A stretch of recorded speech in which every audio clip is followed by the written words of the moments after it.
네, 우리 에스라 여섯 번째 시간, 본문은 에스라 7장 보겠습니다.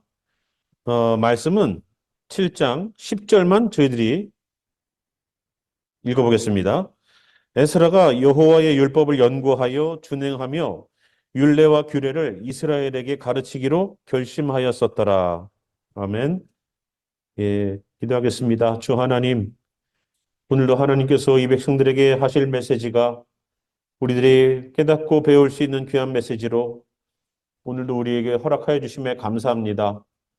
허락하신 주님의 메시지가 온전하게 우리에게 적용되고 우리들에게 말씀이 육신되는 귀한 일들이 있기를 소망합니다. 우리도 이 말씀대로 변화되기를 소망합니다. 우리도 이 말씀대로 역사가 있기를 소망합니다. 주님, 소망하는 이들에게 주님의 귀한 믿음의 역사 일어나게 하소서. 감사하오며 살아계신 우리 구주 예수와의 이름으로 감사 기도드렸습니다. 아멘. 네. 네, 오늘 말씀은 하나님은 성전을 은혜의 말씀으로 채우길 원하신다라는 말씀으로 저희들 함께 나눌게요. 저희가 성전을 다 졌지요. 성전을 다 졌는데 그리고 나서 6장에 보니까 유월절도 지내고 하나님 앞에 감사의 예물도 드리고 봉헌식도 가졌었어요. 그죠? 그런데 7장으로 넘어오면서 1절 보니까 2일 후에라고 나오는데 마치 며칠 전에 있었던 일을 얘기하는 것처럼 보이지만 실질적으로 요 6장과 7장의 사이에는요, 57년이 흘렀어요. 안 써놔서 그렇죠. 여기 왜 2일 후에라고 써놨지? 헷갈리게? 예, 예. 57년 후에 약 60년이 지난 다음에 있는 이야기가 바로 7장의 이야기예요. 그러니까 우리가 표면적으로 우리가 보는 그러한 내용들이랑 앞에 있는 이야기와 뒤에 있는 이야기가 쉽게 연결되는 것처럼 보이지만 그렇지 않다는 겁니다. 그래서 그 기간 동안 57년 동안 어떤 일이 벌어졌을까요? 그러면 우리가 6장에서 성전을 봉헌하고 6월절을 지키면서 그 기쁨의 감사의 즐거움의 그 예배를 하나님도 흠양하셔서 그들에게 그렇게 즐거움을 허락하셨다고 말을 할 그러한 예배가 드려지고 나서 계속 그런 예배가 드려졌다는 거예요. 근데 여러분 어떻습니까? 예배가 은혜가 되는 그 은혜의 예배가 있죠. 하지만 그 은혜의 예배가 그 다음 주도, 그 다음 주도, 그 다음 주도 드려지게 되면요. 그것이 뭐가 되냐면 일상이 돼버려서 또 덤덤해질 수도 있어요. 처음에 여러분들 처음 첫 주택을 구입하셨을 때에 첫 차를, 내 생애 첫 차를 샀을 때에 기쁨이 있죠. 예?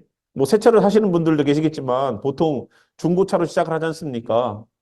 그 중고차인데도 새 차처럼 닦잖아요. 막. 중고차인데도 새 차처럼 얼마나 닦아놔요. 집, 아우, 여태까지 그냥 새빵 살았대요. 아무리 현 집에도 새 차처럼, 새 집처럼 이렇게 만들어 놓으려고 얼마나 노력을 합니까? 막 인테리어도 하고, 데코레이션도 하고, 닦고 하잖아요. 성전을 지어놓고서 이 사람들은 기쁜 마음으로 계속 예배를 드리면 참 좋겠는데 그 기쁨의 시간이 어느 정도 갔는지는 알지 못하나 이젠 또 일상화 됐을 거예요. 그러니까 하나님이 이렇게 보시고 나서 하나님이 내리신 결정은 뭘까요? 이제 그 건물에 사람들을 채울 때 사람들을 어떻게 채워야 되겠다? 은혜 받은 사람들을 채워야 되겠다라는 마음을 가지셨을 겁니다. 하드웨어를 만들어 놓으시고 이젠 소프트웨어를 거예요. 그래서 그 사람들이 있는 가운데 아닥사스다 왕 시대가 됐습니다. 이 아닥사스다 왕 시대가 됐다는 것은 그 바로 전에 아하수에로 왕이 있었다는 겁니다. 이 아하수에로 왕은 누굽니까? 에스더의 남편 되시는 왕이에요. 그러니까 이 6장과 7장 사이에 만약에 시대별로다가 성경을 우리가 읽게 된다면 어떤 이야기가 있어야 되냐면 6장을 읽으시고 에스더로 넘어오셔서 에스더서를 다 읽으시고 7장으로 넘어오셔야지 이야기가 시간적으로 맞는 거예요. 그래서 이 에스더의 이야기가 있었던 여러분 에스더가 어떤 일을 했습니까? 이스라엘을 구원해내는 놀라운 일들을 경험했었죠. 그래서 그 날을 불임절이라고 합니다. purim이라는 그러한 주사위를 굴리다라는 뜻에서 온 절이에요. 그러니까 하만이 이스라엘 백성들을 죽이려고 했던 그 계계와 계계들을 하나님께서 꺾으시고 이스라엘을 오히려 구원하는 일들로 사용하셨지 않습니까? 그 불임절이 있었던 그 날에 에스더서가 이야기가 그렇게 맞춰지지 않습니까? 기쁨으로 제사를 드리지 않습니까? 그리고 나서 그리고 그 다음 왕이 누구냐? 아닥사스다라는 거예요. 이 아닥사스다 왕에 의해서 오늘 이야기가 진행됩니다. 그 아닥사스다 왕이 있었을 때에 7장 1절 보니까요. 에스라라 하는 자가 있다는 겁니다. 이제 등장인물이 나와요. 여러분 아시다시피 이 에스라서라고 말하는 이 책은요. 10장이 있습니다. 10장 중에서 에스라가 언제 등장하냐면 7장에 등장을 하고요. 7장에 등장하지만 8장에 여러분 보시면 알지만 돌아오는 사람들 이야기가 반이 넘어요. 그러니까 8장에 돌아왔다라고 얘기하는 것 그리고 예? 9장에 보면은 에스라가 회개하는 기도를 한 것, 그 10장에는 이방 아내를 소생으로 둔 사람, 아내로 둔 사람에 대한 이야기들이 나오는 이야기. 그러니까 에스라가 본격적으로 활동을 했을 때가 7장 이후로 조금씩이라는 말입니다. 그런데 이 책을 누가 뭐라고 이름 줬어요? 성전짓기라고 이름을 안 줬어요. 뭐라고 이름 줬냐면 에스라라고 이름 줬어요. 그만큼 에스라의 역할은 중요하다는 겁니다. 에스라의 역할은 중요하기 때문에 에스라가 부분 조금씩 등장할지라도 에스라라는 이름을 가지고 놓은 거예요. 그러면 성전이라는 것, 교회라는 것을 한번 생각해 볼게요. 성전과 교회는 건물이기도 하지만 유형이기도 하지만 무형이기도 해요. 교회라는 데는 우리가 눈으로 볼 수도 있고 교회는 건물이 아닙니다. 모임이고 공동체가 교회입니다. 라고 말씀들을 하세요. 어쨌건 우리가 모여서 함께 예배를 드리잖아요. 그것이 가정일지라도 내가 혼자 드리는 예배일지라도 나라는 틀이 있잖아요. 교회라는 공동체라는 틀이 있지 않습니까? 근데 그 틀만 가지고서는 교회가 교회답게 성전이 성전답게 기능이 수행되지 않아요. 여러분 생각해 보십시오. 여러분이 만약에 집을 지으면 겉에만 만들어 놓으면 집입니까? 안에 사람이 살 수 있는 환경들을 만들어 놔야 될 거 아니에요. 여기에는 부엌을, 여기에는 화장실을, 여기에는 침실을 다 배치하면서 거기에다가 방만 만들어 놓으면 끝인가요? 또 가구도 집어넣어야 돼요. 그렇게 해야지만 사람이 살 수 있는 환경이 되는 것처럼 성전이 성전만 세워놓고 지금까지 기쁨의 감사와 열정으로 계속 예배를 드리다가 열정이 어떻게 될까요? 일상화되면은 식는단 말이에요. 일상화되면은 식어요. 그래서 교회를 오래 다니시는 분들이 은혜가 떨어지는 거예요. 교회를 오래 다니시는 분들이 은혜가 떨어진다. 그러면 다시 뭘 회복해라? 첫사랑을 회복해라. 그래서 첫사랑을 잃어버리지 말라는 겁니다. 내가 저건 주님을 처음 만났을 때 그 기쁨과 감사를 잊어버리지 말고 잃어버리지 말라는 거예요. 그걸 다시 회복시키라는 겁니다. 그래서 교회를 오래 다닐수록 뭐가 흐리냐면 복음이 흐려져요. 복음이. 이게 무서운 거예요. 이게 복음이 흐려져서 당연히 예수님 나를 위해서 죽으셨지라는 것에 대한 예수님의 십자가 지심이 당연시돼 버려요. 그때부터는 어떻게 돼요? 예, 안 되는 거예요. 그때부터는 신앙이 뜨거워지질 않아. 불이 안 붙어. 은혜가 안 돼. 예, 안 돼요. 그 성전만 덜렁 세우는 것이 아니라 이제 그 식어진 가슴에 다시 불을 붙이는 것처럼 그 성전에 들어가 있는 사람들에게 다시 하나님께서 허락하시는 무언가가 있어야 되는데 그거를 뭐예요? 은혜 받은 말씀들을 줄 사람을 준비시키더라는 거예요. 이 사람을 준비시키는 걸 보면서 하나님의 의도를 알 수 있는 거예요. 하나님은 왜 아닥사스다 왕 시대에 이제 아닥사스다 왕이면은요. 이제 이 바사라는 페르시아라는 이 나라도 거의 끝나갑니다. 이제 거의 끝나가요. 그런데 이 시대에 하나님께서 어떻게 보면 마지막 사역의 끝자리처럼 보이는 이 시대에 에스라를 동원하셔서 뒤에 가면은 또 성벽을 짓는 일들에 또 사용하셔서 마지막 페르시아의 그 힘을 이스라엘 예루살렘을 회복하는 데 사용하시더라는 거예요. 그래서 이 에스라라는 사람을 하나님께서 선택하시고 이 에스라라는 사람을 통해서 성전에서 제사만 열심히 드렸던 그 사람들에게 이제 형식적인 그 예배만 드리지 말고 너희들 속에 주님의 성령의 은혜의 메시지를 함께 나눌 사람을 준비하시더라는 겁니다. 그 하나님의 목적이 분명해지는 거예요. 하나님의 목적은 뭐다? 사람이 하나님께 제사 드리고 예배 드리는 것이 목적이지만 그 사람이 와서 정말로 하나님의 말씀에 은혜 받고 예배 드리는 것이 목적이더라는 겁니다. 아이들이 학교 가는 게 목적이죠. 학생인데 학교 가야지. 그런데 학교 가서 도시락만 까오는 게 목적이에요? 까먹는 게 목적이에요? 제 친구들도 학교 올 때 도시락 3개씩 싸갖고 왔어요. 그런데 학교 다니는 목적은 배움이에요. 배움입니다. 지금은 가라 가라 해서 가지만 정말로 나이가 들어서 야, 내가 그때 공부 좀 해볼 걸 하는 마음으로 만학도가 되어서 학교를 다니시는 분들이 있어요. 머리가 희끗희끗한데도 내가 옛날에 못 배웠지 하면서 배우시는 분들. 또 시골에 가면 할머니들에게 한글 학교가 열립니다. 여기 뭐 미국만 한글 학교가 있는 게 아니에요. 한국말을 할 줄 알지만 글을 못 배운 할머니들이 마을회관에서 선생님들 오셔가지고 한글을 쓸 수 있도록 가르치는 그런 한글 학교들이 있어요. 얼마나 할머니들이 열심인지 아세요? 예? 예, 눈이 와도 와요. 밭일 가라 그러면 안 가시는 할머니들도 예, 밀대 이게 밀고서 와요. 예. 그렇게 배우려고 한단 말이에요. 왜? 내가 그때 못 배웠으니까. 하나님께서 이스라엘 백성들이 하나님의 말씀을 왜 이스라엘 백성들에게 주시려고 그럴까? 제사만 열심히 드리는 사람이 아니라 예배만 열심히 참석하는 사람이 아니라 예배 가운데서 은혜 받는 사람, 예배 가운데서 그 말씀에 감격이 있는 사람으로 살게끔 하기 위해서 에스라를 세우는 겁니다. 이 에스라를 보니까요, 아, 이거 화려한 사람이더라고요. 보니까 예, 7장 1절부터 보면은요. 그는 스라야의 아들, 아사라의 손자, hil기야의 증손 다 모르는 사람이에요. 근데요. 근데 2절부터는 조금 아는 사람 나와요. 누가 나와요? 사독의 오대손이요. 사독 누구예요? 사독은 다윗을 도와서 다윗을 도와서 다윗이 왕권이 회복되고 다윗이 보존될 수 있도록 도와줬던 제사장이에요. 그러니까 이 사독이라는 사람이 굉장히 중요하고 사독 집안의 사람들이 계속 내려가는 겁니다. 그래서 거기에서 나온 사람들이 이름이 뭐라고요? 예수님 시대에 사두개파. 또 그냥 뭐 망치를 맞는 것 같죠. 네. 그래서 사두개파가 나오는 거예요. 사두개파는 뭐 하는 사람들이라고 그랬어요? 제사장 집단이에요. 제사장 집단인데 이 제사장들이 돈 맛을 알았어. 돈 맛을 알아가지고 성전에서 장사치들과 함께 짜웅짜웅 해가지고 사람들이 양을 주님께 드리려고 갖고 오면은 그 양을 딱 보고서 제사장이 검사를 할 거 아니에요. 내가 하나님께 드리는 양은 어떤 양을 드립니까? 가장 우리 집에서 좋은 양 들고 와라라고 성경에 나와 있잖아요.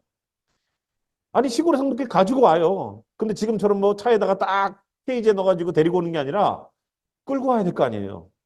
끌고 오다 보면은 먼지도 타고 뭐 흙바닥에서 그냥 계속 걸어오니까 먼지도 타고 뭐 넘어지기도 하고 뭐 애가 걸어오다 보니까 살이 빠지기도 하고 그러니까 제사장들이 보고 있다가 아 이거 지금 상태가 안 좋네. 이거 저기 앞에 가면은 장사하는 분들에게 좋은 놈으로 좀 바꿔오시오. 하나님께서 이런 걸 제사 드릴 수 있습니까? 그러면 이 사람들 가고 자기 양을 팔고 거기 있는 양을 사온단 말이에요. 그럼 똑같은 양이어도 여러분들 똑같이 환전을 하더라도 팔 때하고 살 때하고 가격이 다르죠. 그럼 처음에 양도 마찬가지예요. 그러니까 중간에 마진을 그 장사치하고 제사장들이 얼마씩 나눠 먹는 거예요. 그래서 예수님이 성전에 입성하셨을 때 어떻게 하셨습니까? 장사하는 사람들의 상을 얻고 그들의 짐승들을 다 내쫓아 버렸죠. 짐승의 울음소리가 아니라 정말로 사람의 울음소리, 하나님 앞에 부르짖는 회개의 울음소리가 들려야 되는 그 성전이 짐승의 울음소리가 들린다 이거예요. 네. 교회도 그러면 안 되는데. 자, 그렇게 제사장들이 잘못됐었지만 예전에는 사독하면은 아주 유명한 신앙인으로 우리가 볼 수 있는 신앙의 본받을 자였다는 것을 보게 됩니다. 사독의 5대손이에요. 자, 뭐 쭉쭉쭉 나가도 모르는 사람들 나오지만 5절 보니까 누가 나와요 또? 비나스. 예, 비나스가 어떤 사람입니까? 아, 정말로 진짜 하나님의 영이 충만하여서 죄 짓는 자들을 심판하는 그러한 자리에 섰었죠. 나중에 여러분들이 토라 포션을 하시면 알지만 이 비느하스라는 성경의 단어가 나오는데 비느하스의 V라고 말하는 V 앞에 있는 요드, 손에 해당되는 이 요드라는 글씨는요. 작게 썼어요. 작게 썼어요. 똑같은 글씨체가 아니라 글씨 뭐라 그래요? 폰트로 똑같이 맞춰 써야 되는데 그 손을 뜻하는 미느하스의 미는 뜻, 요 글씨가 미느하스의 여기 요드라는 이 글씨가 작아요. 다른 글씨보다. 그 말은 뭐냐면 내가 내 손으로 심판하고 하나님의 일들을 했지만 내 손은 작은 손입니다. 주님, 내가 드러나는 것이 아니라 주님 드러나게 해주시옵소서라고 성경에다 그렇게 적어놓은 거란 말이에요. 그러니까 이 비나스가 나오죠.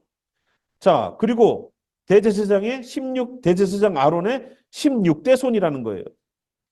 그리고 6절에도 설명을 합니다. 이 에스라가 바벨론에서 올라왔으니 그는 이스라엘 하나님 여호와께서 주신 모세의 율법에 익숙한 학자로서 그의 하나님 여호와의 도우심을 입음으로 왕에게 구하는 것은 다 받는 자이더라. 에스라는 이런 사람이라는 거예요. 어떤 사람? 모세의 율법에 익숙한 학자. 그리고 11절에도 얘기하고 있어요. 여호와의 계명의 말씀과 이스라엘에게 주신 율례의 학자요. 학자 겸, 여기서 학자라고 말하는데 이 학자는 솔직히 말하면, 정확하게 말하면 서기관이에요. 서기관 겸 제사장인 에스라라는 거예요. 여러분, 서기관들이 하는 일, 물론 아까 사독의 자손이기 때문에 사독의 파, 제사장 자손입니다. 그러나 서기관의 역할도 했었어요. 그래서 서기관들이 하는 일이 뭡니까? 회당에서 말씀을 연구하고 말씀을 가르치고 말씀을 적용하는 일들을 했던 사람이 바로 이 사람이에요. 그러니까 말씀에 대해서 여러분, 예루살렘 성에 있어서 하나님의 말씀을 늘 봤던 사람이 아니라 포로로 잡혀갔다가 거기에서 왕의 눈에 들고 왕에게 선택받아서 그 사람이 원하는 것을 왕이 다 제공해 줄 정도로의 사람으로 그 자리에서 섰다는 겁니다. 대단한 사람이죠. 그래서 이 사람에게 하나님께서 도움을 주셔가지고 하나님에게도 왕에게도 도우심을 입는 사람으로 살더라는 겁니다. 이 에스라는 대단한 사람이에요. 그래서 이 서기관이자 제사장인 이 에스라가 아닥사스다가 내린 조서를 들고서 와가지고 이제 집행하면서 하나님의 성전에 있는 모든 일들에 대하여서 다시 제사 드리는 모든 일들을 서포트하는 그런 일들을 하게 합니다. 그래서 20절 보면은 궁중에서 내라고 궁중 창고에서 내라고 하고, 그리고 22절 보니까 정량 없이 하라는 거예요. 그러니까 양을 정해놓고 주지 말고 그들이 원하면은 원하는 대로 주라는 거예요. 예, 무릇 하나님의 전을 위하여 하늘의 하나님이 명령하신 것은 삼가 행하라. 어찌하여 진노가 왕과 왕자의 나라에 임하게 하랴.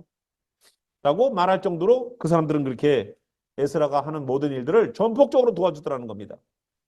자, 이 에스라라는 사람을 보면서 여러분 어떤 사람이라고요? 포로로 잡혀가서 말씀에 대하여서 제대로 연구할 수 없는 그런 사람이지만 이 사람을 하나님이 선택하셔서 이 사람에게 말씀을 부어주시고 이 사람이 말씀을 연구해요. 여러분, 우리가 성경의 역사에 관해서 저희들이 공부를 할 거예요. 그죠? 그런데 성경에 대하여서 집대성한 사람 가운데 가장 중요하고 가장 중요한 역할을 했던 사람이 바로 이 에스라예요. 아니, 예루살렘 본토에 남아있던 사람도 아니고 저기 포로로 잡혀가고 다른 나라에 있으면서 하나님의 말씀에 대해서 잘 모르는 그 사람일 것 같은 그런 상황이잖아요. 공부를 잘 할 수가 없는 상황, 자료가 많이 없는 그런 상황에서 하나님의 일들을 했단 말입니다. 놀랍게 일을 했죠. 그만큼 이 사람이 열심히 있었다는 거예요.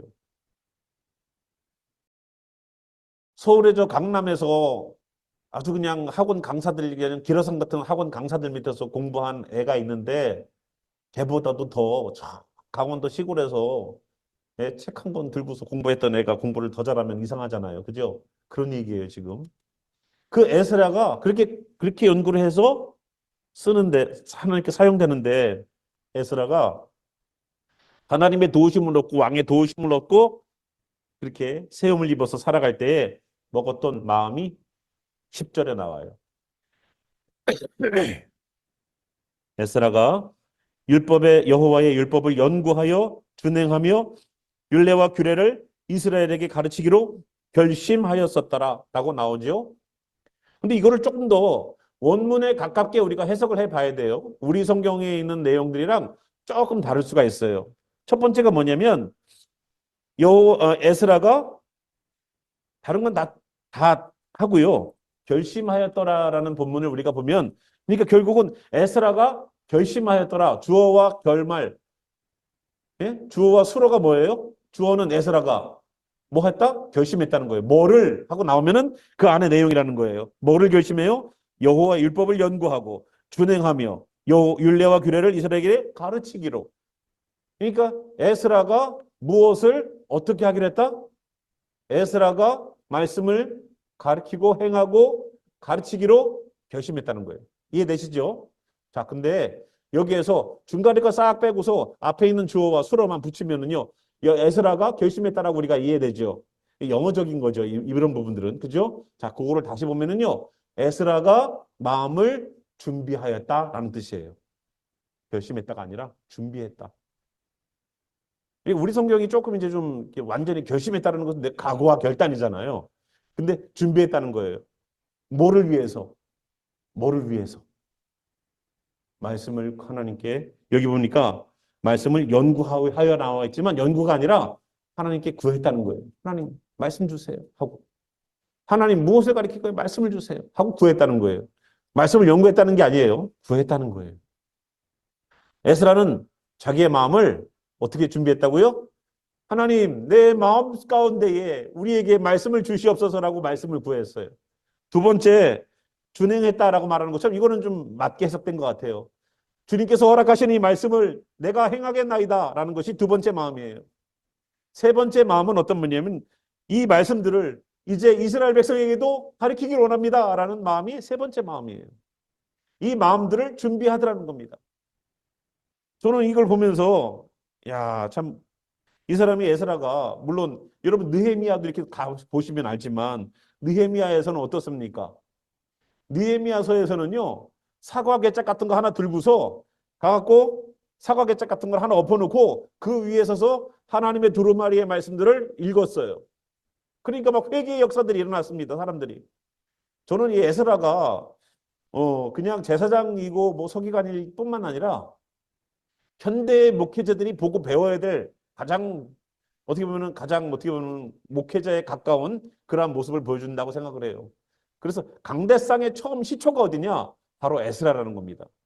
에스라가 나무 괴짝을 엎어놓고 설교했던 것처럼 남들 위에, 다른 사람들 위에 두각을 나타내서 이렇게 단 위에 올라서서 말씀을 전해더라는 거예요. 그리고 말씀만을 읽어도 백성들이 회개하는 역사. 제가 꿈에 그리던 교회예요. 예. 여러분들이 말씀을 너무나도 잘 알고 있어서 우리가 말씀만, 성경만을 읽어도 여러분 그 가운데서 아, 저 말씀이 무슨 뜻이지, 이 말씀이 주는 은혜와 감동에 대해서 여러분들이 충분히 이해할 만큼의 감동이 있는 그러한 시대가 저는 되길 바라요. 예. 하나님 나라 가시면 여러분, 예수님께서 말씀하시는 내용이나 하나님 말씀하시는 내용들이 설명이 필요하겠습니까? 예, 이건 이렇단다. 이해가 안 되니? 자, 다시. 하나님이 말씀하시고 예수님 말씀하시면 여기 있는 이 사람들이 하나님의 말씀 앞에서 눈물을 흘리면서 회개했던 것처럼 우리도 그 말씀 앞에 동일한 일들이 일어날 거예요. 근데 거기만, 본점만 그런 일이 벌어날까요? 우리 지점도 그런 일이 벌어지길 바랍니다. 여기 브랜치잖아요, 여기가. 그죠? 그래서 하늘에서 이루어진 것처럼 땅에서도 이루어지이다. 자, 에스라가 하나님께서 하나님의 은혜를 받고 사는 사람으로 살다 보니까 이스라엘 백성들을 향하여서 해야 될 자기의 마음 세 가지 준비가 뭐라고요? 첫 번째, 말씀을 구하는 거였었어요. 두 번째요, 주신 말씀을 행하는 거였었어요. 지킨다고 하면은 제가 조금 어감이 좀 그래서, 말씀은 뭐 하는 것이다? 이루는 것이다. 이뤄가는 것이다. 말씀을 못 지키면 뭐가 돼요? 자, 말씀 못 지켰어요. 뭐가 돼요? 죄인 되잖아요. 근데 말씀을 이루는 거는 뭐예요? 실패할 수도 있어. 이뤄가는 과정이야. 사단이요, 이렇게 말이지만 이렇게 살짝만 비틀어 놓으면요, 금방 죄인 만들 수 있어요. 말씀을 이뤄가고 계십니까? 그러면 아멘. 나는 오늘 한 걸음 뛸 수도 있어. 누구는 100걸음을 갈 수도 있어. 그러나 이루고 있는 과정이야. 자, 에스라가 그렇게 말씀 가르치고 배운 것을 내가 행하겠나이다, 내가 이루겠나이다 하고 나가서 자기만 그 은혜 가운데 있는 것이 아니라 이것을 이스라엘 백성들에게도 가르쳐줘야지 하고 마음 가운데 준비가 되더라는 거예요. 이게 복음 전도자의 마음이 아닌가, 이것이 설교자의 마음이 아닌가, 이것이 목회자의 마음이 아닌가라고 생각을 합니다. 얼마나 이 사람이 준비된 사람입니까? 자기의 조상 대대로부터 대제사장의 혈통 가운데서 말씀을 계속 공부해 왔던 사람이고요, 서기관으로서 늘 말씀을 가까이 했던 사람이에요. 늘 회당에서 말씀을 가르쳤던 사람입니다. 그러니까 이렇게 준비된 사람이 섰다는 거예요. 예, 보면서 저를 보는 것 같았어요. 이거 농담 아니에요. 제가 이거 말씀 준비하면서 주님, 저를 왜 그렇게 응? 힘들게 공부를 시키셨어요? 왜 다른 목사님들은 편하게 그냥 마스터 디그리만 하지? 거기 왜 성서 언어학을 제가 했어요. 근데 그 성서 언어학 한 거는요, 제가 옛날부터 좋아했기 때문에 한 거예요. 근데 이게 이렇게 목회 현장에서 쓸 줄 몰랐죠. 너무 유익한 배움 아니었습니까? 예, 그래서 저는 이걸 보면서, 아, 하나님이 나를 사용하셔서 감사합니다. 그리고 얼마나 감사한지 몰라요. 예, 여러분은 뭐 별로 뭐 감동이 없을지 몰라도, 예, 저는 그렇게, 야, 하나님 참 어려운 길을 걸어왔는데, 어려운 길을 걸어와도 하나님 귀하게 사용될 때가 있어서 너무 감사합니다. 이들을 위해서 내가 준비된 거 아닙니까? 이들을 위해서 내가 지금까지 공부한 거 아니겠습니까?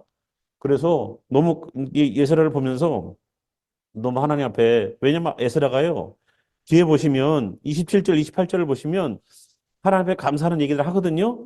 근데 제가 이렇게 제 모습을 돌아보더라도 너무 감사한 일들이 많아서, 예, 그렇게 감동이 되더라고요. 우리 27절 보겠습니다. 우리 조상들의 하나님 여호와를 송축할 줄로다. 그가 왕의 마음에 예루살렘 여호와의 성전을 아름답게 할 뜻을 두시고, 누가요? 하나님이 누구를? 아닥사스다 왕의 마음을 예루살렘 여호와의 성전을 아름답게 할 뜻을 두셨다는 거예요. 하나님이 누구에게? 그 왕에게. 또 28절 나로 왕과 그의 보좌관들 앞과 왕의 권세 있는 모든 방백의 앞에서 은혜를 얻게 하셨도다. 나로. 다 하나님이 했단 일이에요. 아닥사스다 왕도 나도 하나님이 다 마음을 돌려주시고 바꿔주시고, 지난번에 우리가 6월절 지키고 성전 봉헌하고 막 그렇게 했던 그 지난 시간에도 어땠습니까? 하나님이 아수르 왕의 마음을 돌렸대잖아요. 아수르 왕. 그러니까 마음을 돌려서 주님의 일들을 감당케 하는 것도, 안 믿는 자가 정말로 주님의 일들을 같이 동참하는 그것도 하나님 하시는 일이에요.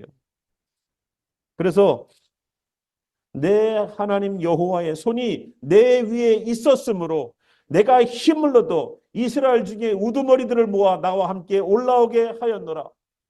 내가 한 게 아니라는 거예요. 하나님이 해주셨다는 거예요. 하나님이 힘주셔서 오게 하셨고, 하나님이 힘주셔서 감당케 하셨고, 하나님의 손이 내 위에 있었구나 라는 것을 에스라가 고백을 하는 감사의 찬양의 그러한 기도처럼 여기에 써놨습니다. 그래서 오늘도 우리가 에스라처럼 빈 성전에다가 그냥 내버려 두지 마시고, 하나님은 뭘 준비하신다? 말씀을 채우시기를 원하신다는 거예요. 거기에 말씀을 채우기를 원해서 준비된 학자를 세우신다는 겁니다. 여러분들 저희 교회 오셨을 때에는 어떤 각오로 오셨습니까? 그냥 교회 다녀보려고 오신 분들은 많이 없으실 거예요. 와서 보니까 아 뜨거니까. 어때요? 오셔서 우리가 뭘 배워야 될까요? 주님 이제는 나에게 말씀으로 채우소서. 내가 주님 안에서 신앙의 각오와 결단을 가지고 여기와 이 공동체와 함께 몸을 담았는데, 이제는 뭘로 채워야 돼요? 이젠 57년이 지난 다음에 세우지 말고, 그땐 저도 없어요. 예? 하나님의 말씀을 가지고서 나를 채우소서. 준비된 학자가 있나이다. 예, 이거는 녹음만 나가기 때문에 외웠는지 여러분 모르실 거예요. 그분들이. 예, 현장만 알아, 우리는. 예. 하나님께서 귀하게 우리 가운데 성전만 세워놓지 말고, 내가 신앙의 각오와 결단, 내가 주님 말씀 앞에서 변화해보겠다는 그곳에 주님께서 말씀을 부어주십니다. 그걸 원하셔서 에스라라는 사람을 세우는 거예요. 목적지는 뭐다? 건물 세우는 게 목적이 아니다. 사람의 마음에 성령의 전을 세우는 것이 목적이었다. 성령 보내주시는 것이 목적이었어요? 아니요. 성령을 통해서 일하시는 것이 목적이었었어요. 예수님 보내주는 게 목적이었어요? 아니, 그 동정녀 마리아에 태어나는 것처럼 놀라운 기적을 베푸시는 그거 목적이에요? 아니에요. 사람을 살리는 게 목적이셨어. 그래서 십자가 지는 게 목적이에요? 십자가 지셔서 다시 살아나는 게 목적이에요. 십자가만 지으면 뭐 옆에 있는 강도도 십자가 지고 다 죽었는데 똑같지. 십자가를 지고 죽음 가운데 있었다가 다시 살아나는 것이 하나님의 목적이에요. 그래서 우리로 하여금 죽음이라는 것에 더 이상 쫄지 말고, 죽음 이후에도 하나님의 나라 갈 수 있는 부활이 있다는 것을 믿고 나아가라고 예수님께서 친히 몸소 보여주신 거예요. 친히. 친히 몸소 보여주신 거예요. 항상 하나님이 먼저 건너가 보시고 따라와라 하는 거예요. 오리가 새끼들을 주렁주렁주렁 데리고서 가는데 항상 앞에 엄마가 먼저 가더라고요. 그럼 새끼 병아리 같은 그 오리들이 쫄쫄쫄쫄 쫓아가. 엄마가 올라가면 애들이 그냥 그거 올라가지 못해도 그냥 그렇게 올라가려고 버둥대고 주르륵 뛰어내려갈 때 있으면 그냥 주르륵 뛰어내려가면 새끼들이 주주주주 하다가도 그냥 엄마 쫓아서 가고 예수님이 몸소 십자가를 지시고 예수님이 몸소 살아나는 걸 통해서 우리로 하여금 복음이 뭔지를 가르쳐 주셨어요. 너희들도 따라오라고. 오늘 우리가 암송 말씀 뭐예요? 주님 따라오라고. 따라오라고. 근데 우리는 그 길을 전혀 상관하지 않고 나는 내 길을 걸어가. 주님 따라가는 것과 전혀 상관이 없어. 내 마음의 심령에 말씀을 채우는 것과는 전혀 상관이 없어요. 무슨 상관이 있어요? 안 됩니다. 그거를 성전만 세워놓는 것이 목적이었으면 에스라를 보낼 필요가 없어요. 에스라를 보낼 필요가 없어요. 성전만 열심히 쌓아놓으면 돼. 제3성전? 우리가 왜 제3성전에다가 왜 관심을 가져요? 뭔 상관이 있어 나랑. 예루살렘에다 세워놓는 성전 나랑 무슨 상관이 있어. 때 되면 주님 모시겠지.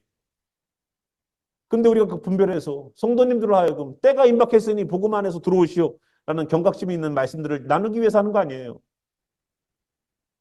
우리 에스라도 마찬가지예요. 이제 하나님께서 멋지게 오랜 기간 동안 성령에 이끌림 받은 학계도 선지자도 학계 선지자 스가랴 선지자 스룹바벨도 그런 사람들이 이제 57년이 지나서 벌써 하나님의 부르심을 받았을지도 몰라요. 말씀을 받았던 선지자와 말씀 안에서 뜨거웠던 주님의 제사장들과 스룹바벨 같은 영적 지도자들이 이제는 다 그 기능을 상실하고 있었을 때에 하나님은 또다시 그들 가운데 영적 리더를 세우셔서 그들을 방황하지 않게 하셔요. 말씀으로 채우십니다. 얼마나 감사해요. 얼마나 감사해요. 그 하나님은 하나님의 백성들을 내버려 두지 않는다니까요. 하나님은 하나님의 백성들을 굶겨놓지 않아요. 말씀을 주시죠. 여러분 성전입니까? 우리 성전이죠. 여기 안에 보이지 않는 곳에 성전이 있어요. 그곳에 은혜의 말씀으로 채우시기 바랍니다. 그냥 들은 말씀이 아니라 내가 은혜 받은 말씀. 목사님 설교가 아니에요. 여러분이 성경을 읽으시다가 큐티를 하시다가 은혜 받은 말씀은요. 여러분의 것이면은 평생 갑니다. 근데 남의 거는요. 오래 못 가요. 남의 거는 오래 못 가. 내가 감동받고 내게 은혜 주신 말씀은요. 평생 갈 수 있지만 그것이 아무것도 아닌 것처럼 보일지라도 이 말씀을 읽을 때 내가 얼마나 은혜가 됐는데 이 말씀을 읽을 때 내가 깨달음이 있었지. 그거는 평생 가지만 목사님의 주옥 같은 설교는 몇 주 못 가요. 몇 주 못 가. 그만큼 내 것이 중요한 거예요. 하나님이 나에게 부어주시는 주님의 은혜가 큰 거예요. 그래서 여러분들 성전을 그냥 비워놓지 마시고 여기 에스라를 준비시키셔서 말씀을 주시려고 하는 하나님의 계획과 일하심처럼 말씀으로 채우세요. 목적지는 거기에요. 목적지는 은혜 받는 사람으로 말씀이 채워져 나가는 귀한 자리에 쓰시길 바랍니다. 그래서 성전을 말씀으로 채우는 것을 원하시는 하나님처럼 주님 나에게 은혜의 말씀 허락하시고 큐티할 때 말씀 읽을 때 은혜 있는 말씀으로 채워 주시옵소서라고 주님께 기도한 우리가 되길 바랍니다. 우리 함께 일어나셔서 우리 말씀 가지고 함께 기도했으면 좋겠습니다. 우리 에스라를 보면서 어떠십니까? 정말로 모든 것이 준비되어 있는 사람이에요. 그런데 그렇더라고요. 모든 것이 준비되어 있어도 그 준비됨 때문에 교만해질 수 있어요. 저도 제 인생을 돌아보니까 그렇더라고요. 조금 제가 드러나는 케이스가 있으면 스물스물 내가 드러나더라고요. 그래서 정말로 에스라처럼 실력만 준비된 자가 아니라 마음도 준비된 그런 귀한 사역자가 저도 되길 원하지만 여러분도 되시기 바랍니다. 에스라의 마음의 준비처럼 주님 내게도 말씀 주시고 내게도 그 말씀 붙잡고 행할 수 있는 그 말씀을 이루어갈 수 있는 내가 되게 하시고 이제 나에게 은혜되는 그 말씀 이루어간 그 말씀들이 증거로 가르쳐진 바 될 수 있는 귀한 말씀 되게 도와주시옵소서라고 함께 우리 기도할까요? 함께 우리 기도하겠습니다. 살아계신 하나님 주 여호와의 손이 우리 위에 있어서 우리가 힘을 얻어 복음을 증거하는 자 되게 도와주시고, 우리만 은혜 받는 자리 아니라, 우리만 주님의 은혜의 말씀 가운데 사는 자리가 아니라, 백성의 우두머리들을 데리고 나오는 함께하기 위한 그 이끌이 있던 것처럼 주여 오늘도 우리에게 영혼들을 붙여주시고 함께 나눌 그 영혼들 가운데에 주님, 우리가 이 말씀에 힘을 얻는다면 그들과 함께하기를 소망합니다. 주여, 아직 함께하지 못하는 수많은 보이지 않는 영혼들을 우리에게 보내주시옵소서. 우리가 그들과 함께 주의 나라를 함께 세우겠나이다. 우리가 하나님의 영광을 위하여서 영혼들을 살리는 그 일들에 쓰임받게 하신 아버지 하나님, 부족한 종을 준비시키셨고, 아버지 하나님, 오늘도 때로는 힘들다고 하였고 불평했던 우리도 나의 그 학업의 시간들이 이 자리에서 이렇게 귀하게 쓰일지 우리 누가 알았겠습니까? 주님, 오늘도 이 은혜의 자리에서 주의 종을 사랑해 주셔서 사용하여 주시는 주님, 오늘도 아버지 공동체, 주님의 공동체입니다. 주님 은혜 가운데서 충만하게 하시고 덩그렇게 성전만 만들어 놓지 말고 말씀으로 가득 채우고 주님의 은혜로 가득 채우는 귀한 자리 되게 도와주세요. 오늘도 성도 하나하나마다 그냥 집에 돌아가지 않길 저는 소망합니다. 여기 있는 모두에게 하나님의 은혜가 넘치기를 소망합니다. 우리 위에 손을 얹으시며 힘을 주실 하나님과 오늘 예수님께서 삶의 모범이 되어주시는 예수님과 성령님의 인도하심 통하여 함께 신앙의 공동체에서 영혼 구원할 수 있는 귀한 사역을 이루게 하실 성령님의 그 일하심이 지금으로부터 주님께 마음을 정하고 주님께 마음을 구하여서 오늘도 말씀을 준행하고 가르치기를 소망하는 이들에게 영원히 함께 하시기를 살아계신 우리 구주님 예수와 이름으로 축원하며 기도합니다. 아멘.